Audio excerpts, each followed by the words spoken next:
तो अभी अमीबा को पता चल गया कि सराउंडिंग में खाना बहुत ज्यादा कम है, कंडीशन बहुत ज्यादा खराब है, तो अमीबा क्या करेगा, राउंड शेप बन जाएगा, पूरी तरह से गोल बन जाएगा। अमीबा क्या बनेगा, पूरी तरह से गोल बन जाएगा। देखो अमीबा पूरी तरह से गोल बन जाएगा और अपने सराउंडिंग में एक हार्ड कवरिंग तैयार करेगा। देखो ये कवरिंग है, ये बहुत ज्यादा हार्ड कवरिंग बना देगा, उसे बोला जाता है सिस्ट। उसे क्या बोला जाता है, सिस्ट बोला जाता है। मतलब अभी तक मुझे क्या पता चला, अमीबा अपना सूडोपोडिया बनाना बंद कर देता है। कब, जब सराउंडिंग में खाना कम होगा या सराउंडिंग की कंडीशन क्या होगी, खराब होगी। ओके, तो उसको पता चल गया कि खाना भी कम है, सराउंडिंग की कंडीशन भी बहुत ज्यादा खराब है, तो वो क्या करेगा, अपने आप को राउंडेड बना देगा। राउंडेड मतलब पूरी तरह से गोल बना देगा। देखो यहां पे दिखाया, पूरी तरह से वो गोल बन गया। ओके, जब वो गोल बनता है पूरी तरह से, तो अपने सराउंडिंग में एक हार्ड कवरिंग तैयार करता है, एकदम हार्ड कवर बना देता है सराउंडिंग में गोल। उसे बोला जाता है सिस्ट। उसे बोला जाता है सिस्ट। अच्छा, ये कवर क्यों बनाता है, ऐसे हार्ड कवर क्यों बनाता है, ताकि देखो बाहर जो कुछ भी हो रहा है ना, उसका इफेक्ट अंदर ना हो। अमीबा के बॉडी के अंदर देखो बाहर बर्फ गिर रही है, बाहर क्या गिर रही है, समझो बर्फ। तो अमीबा को तो जिंदा रहना है, अमीबा को जिंदा रहना है, तो अमीबा क्या करेगा, अपने आप को राउंड शेप में बना देगा और क्या करेगा, अपने सराउंडिंग में एक हार्ड कवरिंग बना देगा। उसे क्या बोला जाता है, सिस्ट। तो ये सिस्ट क्या करेगा, ये कवरिंग क्या करेगा, अमीबा को बचाएगा, बाहर की कंडीशन से अमीबा को बचाएगा। ओके, अभी आगे क्या होता है देखते हैं। तो आगे का नेक्स्ट स्टेप में देखो, अभी देखो अमीबा पूरा गोल बन गया, हार्ड कवरिंग भी बना दिया, उसे हम लोग बोलेंगे सिस्ट। अभी आगे क्या हो रहा है देखो, नेक्स्ट स्टेप में, नेक्स्ट स्टेप में ये जो न्यूक्लियस है बहुत सारे न्यूक्लियस में डिवाइड हो गया। देखो ये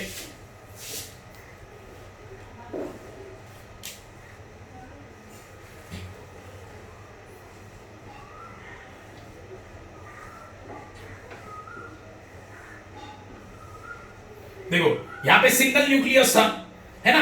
अभी नेक्स्ट स्टेप में देखो न्यूक्लियस, ये सिंगल न्यूक्लियस बहुत सारे न्यूक्लियस में डिवाइड हो गया। देखो क्या क्या डिवाइड हुआ, देखो ये साइटोप्लाज्म है, ये जो लिक्विड है अंदर ये साइटोप्लाज्म है, और ये क्या हुआ, न्यूक्लियस हुआ, है ना, सही है ना। ये देखो ये न्यूक्लियस हुआ, उसके बाजू में जो लिक्विड है वो हुआ साइटोप्लाज्म, वो क्या हो गया, साइटोप्लाज्म। तो नेक्स्ट स्टेप में क्या बताया, देखो नेक्स्ट स्टेप में न्यूक्लियस भी डिवाइड हो गया, एक न्यूक्लियस बहुत सारे न्यूक्लियस में डिवाइड हो गया। देखो एक न्यूक्लियस बहुत सारे न्यूक्लियस में डिवाइड हो गया। ओके, और ये पूरा का पूरा साइटोप्लाज्म मतलब ये लिक्विड मटेरियल सब में डिवाइड हो गया। देखो सब में डिवाइड हो गया। देखो मतलब क्या है, इसका मतलब है यह अमीबा के अंदर बच्चे हैं अभी, यह अमीबा के अंदर क्या है, अभी बच्चे हैं। ओके, अभी अंदर बच्चे पूरे तैयार हो गए, तो ये बाहर कब निकलेंगे, जब सराउंडिंग का कंडीशन ठीक हो जाएगा, सही है ना। देखो बच्चे तो अंदर बन गए, लेकिन कंडीशन बाहर का बहुत खराब है, और ये बच्चों को अगर बाहर निकाल दिया तो मर जाएंगे। तो अमीबा क्या करता है, जब सराउंडिंग का कंडीशन ठीक हो जाता है तो अपने कवरिंग को ब्रस्ट कर देता है, मतलब फोड़ देता है। देखो फूट गया, ये कवरिंग है ना, सिस्ट, फोड़ दिया, और सारे डॉटर अमीबा बाहर आ गए, और सारे के सारे डॉटर अमीबा अपने मदर अमीबा की तरह ही होंगे, अपने पेरेंट अमीबा की तरह ही होंगे। ये याद रखना, 100% मैच, सही है। इसमें भी क्या हुआ, इसमें भी सेम चीज हो गई, बस ऐड क्या हुआ इसमें कि अमीबा क्या करता है, अपना सूडोपोडिया बनाना बंद कर देता है। क्यों, जब सराउंडिंग में खाना कम होगा तब, या सराउंडिंग की कंडीशन क्या होगी, खराब होगी तब। ओके, तो अपना वो मोमेंट ही बंद कर देता है, और पूरी तरह से क्या बन जाता है, राउंडेड। कैसे क्या बन जाता है, पूरी तरह से राउंडेड बन जाता है पूरी तरह से। फिर अपने सराउंडिंग में वो हार्ड कवरिंग बना देता है, उसे बोलते हैं सिस्ट। कवरिंग बना दिया, अभी क्या होगा, न्यूक्लियस डिवाइड हो गया बहुत सारे न्यूक्लियाई में, है ना। एक न्यूक्लियस बहुत सारे न्यूक्लियस में डिवाइड हो गया, फिर ये साइटोप्लाज्म है, बहुत सारे साइटोप्लाज्म बन गए देखो, है ना। तो ये बच्चे तैयार हो गए। अब ये कवर फूटेगा कब? जब सराउंडिंग का कंडीशन क्या होगा, अच्छा बन जाएगा, तब ये कवरिंग फूट जाएगा और बच्चे बाहर निकल जाएंगे। इसे बोलते हैं मल्टीपल फीचर। ओके,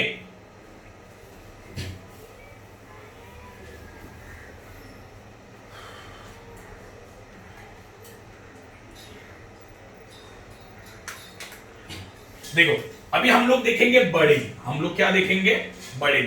देखो अभी तक हम लोगों ने क्या देखा, एसेक्सुअल रिप्रोडक्शन देख रहे हैं हम लोग। एसेक्सुअल रिप्रोडक्शन कौन से एनिमल्स में? सिंगल सेल वाले एनिमल्स में। मैंने क्या बोला समझा? हम लोगों ने अब तक बाइनरी फिजन देखा, बाइनरी फिजन। अभी क्या देखा? Multiple fission. अभी तीसरा है बडिंग। ये तीनों किसके टाइप है? Asexual reproduction in unicellular organism. Unicellular मतलब क्या? सिंगल सेल वाले एनिमल्स एसेक्सुअल रिप्रोडक्शन कैसे करते हैं? इसके कितने प्रोसेस है? 3। पहला बाइनरी, दूसरा मल्टीपल, अभी तीसरा बडिंग। ये भी बहुत ज्यादा इजी है, ये भी बहुत ज्यादा इजी है बडिंग। ये डायग्राम से ही एक्सप्लेन कर दूंगा, बहुत ही ज्यादा इजी है। ओके देखो बडिंग, बडिंग मतलब एक तरह का बड़। एक एग्जांपल देता हूं, समझो चलते चलते तुम लोग गिर गए समझो सर पे, तो क्या होता है? वो पोर्शन फूल जाता है। हम लोग उसे मराठी में टेंगुलाला बोलते हो, बड़। उसको इंग्लिश में बोला जाता है बड़। फूलता है ना पोर्शन, है ना। सर पे अगर लगा, सर देखो सर पे लगा तो ये ऐसे पोर्शन फूल जाता है, इसे बोला जाता है बड़। समझे? इसे बोला जाता है बड़। ओके, तो अभी बडिंग के बारे में देखते हैं। बडिंग मतलब क्या? मतलब सिंगल सेल का एनिमल एसेक्सुअल रिप्रोडक्शन कैसे करता है? मतलब सिंगल पेरेंट है, अपने बच्चे कैसे पैदा करता है? बडिंग से भी कर सकता है, बडिंग। तो एक एग्जांपल दिया है यीस्ट। यीस्ट जैसे अमीबा होता है वैसे एक यीस्ट भी होता है, living organism, yeast. Okay, parent yeast cell, ये यीस्ट का सेल है। जैसे अमीबा होता है जैसे वैसे यीस्ट भी होता है। तो होता क्या है? देखो ये यीस्ट सेल है ना, ये देखो ये यीस्ट सेल है समझो, ये तुम्हारा न्यूक्लियस हुआ, बाजू में साइटोप्लाज्म। ओके, तो उसके देखो उसके सेल के अपर पार्ट में क्या एक बड़ बन जाता है। बड़ मतलब आउटग्रोथ बोलते हैं उसे, इंग्लिश में आउटग्रोथ भी बोल सकते हैं। ओके, मतलब उसके बॉडी में क्या बन जाता है? एक बड़ बन जाता है, एक आउटग्रोथ आ जाता है ना। नॉर्मल बॉडी कैसा होगा? ऐसे होगा कुछ तो, है ना। तो उसका बॉडी शेप में थोड़ा चेंज आता है, एक आउटग्रोथ बन जाता है, बाहर की तरफ एक स्मॉल ग्रोथ बन जाता है, आउटग्रोथ, है ना। इसे बोलेंगे हम लोग बड़, इसे हम लोग बोलेंगे बड़। देखो यहां पे लिखा है। ओके, तो ये हो गया तुम्हारा बड़, ये हो गया तुम्हारा बड़। तो होता क्या है? नेक्स्ट स्टेप, सेकंड स्टेप में क्या हो रहा है? ये जो न्यूक्लियस है वो बड़ में डिवाइड हो रहा है। देखो देखो ये न्यूक्लियस है, ये फर्स्ट स्टेप में। तो ये न्यूक्लियस क्या हो रहा है? न्यूक्लियस डिवाइड होने लगा, देखो। और कहां पे जाने लगा? बड़ में जाके डिवाइड हो रहा है। देखो ये जो न्यूक्लियस, ये पेरेंट है ना, ये पेरेंट्स है। इसका जो न्यूक्लियस है कहां पे जा रहा है? अभी ये बड़ में जाके डिवाइड हो रहा है। देखो यहां पे खींच रहा है, कहां पे? बड़ की तरफ, बड़ में गया। देखो अभी ये पेरेंट तुम्हारा ये है यीस्ट। ओके, ये पेरेंट तुम्हारा यीस्ट है। इसका देखो न्यूक्लियस यहां पे डिवाइड हो रहा है। अभी देखो ये थर्ड स्टेप में देखो पूरी तरह से कहां पे गया? वो बड़ में गया, मतलब न्यूक्लियस डिवाइड हो गया। सही है? क्या बोला, समझा क्या? सिंपल सेम लॉजिक है। न्यूक्लियस डिवाइड होगा, बाद में कौन डिवाइड होगा? साइटोप्लाज्म, बाद में वॉल। खत्म। तो देखो यहां पे सेकंड स्टेप में क्या हो रहा है? सेकंड स्टेप में न्यूक्लियस डिवाइड हो रहा है और कहां पे जाके? बड़ में जाके डिवाइड हो रहा है। देखो ये बड़ है ना, स्मॉल आउटग्रोथ। अभी देखो यहाँ पे डिवाइड हो गया पूरी तरह से, यहाँ पे दो न्यूक्लियस बन गए, ये पेरेंट का है और ये बच्चे का है। ओके, अभी क्या डिवाइड होगा? देखो साइटोप्लाज्म भी डिवाइड हो रहा है, ये जो लिक्विड है अंदर का वो भी डिवाइड हो रहा है। ओके, नेक्स्ट स्टेप में देखो पूरी ये पेरेंट का साइटोप्लाज्म एंड न्यूक्लियस है और ये बच्चे का, बच्चा तैयार हो गया। ऐसे बहुत सारे बनते जाते हैं, समझे? तो इसे बोलेंगे बर्डिंग, इसे हम लोग बोलेंगे बर्डिंग। ये भी अपने देखो इंडिपेंडेंटली लाइफ करते हैं फिर ये बच्चे। फॉर एग्जांपल देखो पेरेंट्स के बाद हम लोग होते हैं, हम लोग कुछ समय तक पेरेंट्स के ऊपर डिपेंड रहते हैं, लेकिन जब बड़े होते हैं तब इंडिपेंडेंट बन जाते हैं, अपना अपना काम करते हैं। वैसे ही इनका भी है, ये येस्ट है, थोड़ी कुछ दिन तक इन लोग को संभालेगा बच्चों को, बाद में ये इंडिपेंडेंटली अपना जीना स्टार्ट करेंगे। तो समझा बर्डिंग क्या है? एक स्मॉल आउटग्रोथ तैयार होता है, एक बल्क मतलब एक फूलता है, ये बात एक पार्ट फूल जाता है। जैसे देखो ये जो यीस्ट सेल है उसका कुछ पार्ट फूल जाता है, बल्क बोलते हैं उसे। क्या बोलते हैं? बल्क। ओके, सेकंड स्टेप में क्या होगा? न्यूक्लियस डिवाइड होगा, है ना। न्यूक्लियस कहां पे जाएगा? डिवाइड होने बर्ड में, तो डिवाइड हो गया। देखो डिवाइड, बल्क में गया, डिवाइड हो गया। बाद में कौन? साइटोप्लाज्म डिवाइड हो रहा है। ओके, समझा ये? तो इसे बोलेंगे हम लोग बर्डिंग। तो ये पूरा asexual reproduction in unicellular organism खत्म हो गया है। Asexual reproduction in unicellular organism खत्म हो गया है, पूरा टॉपिक ये। ओके, कल हम लोग मल्टीसेल्युलर का देखेंगे, एसेक्सुअल। यूनिसेल्युलर का देखा, भी मल्टीसेल्युलर का देखेंगे।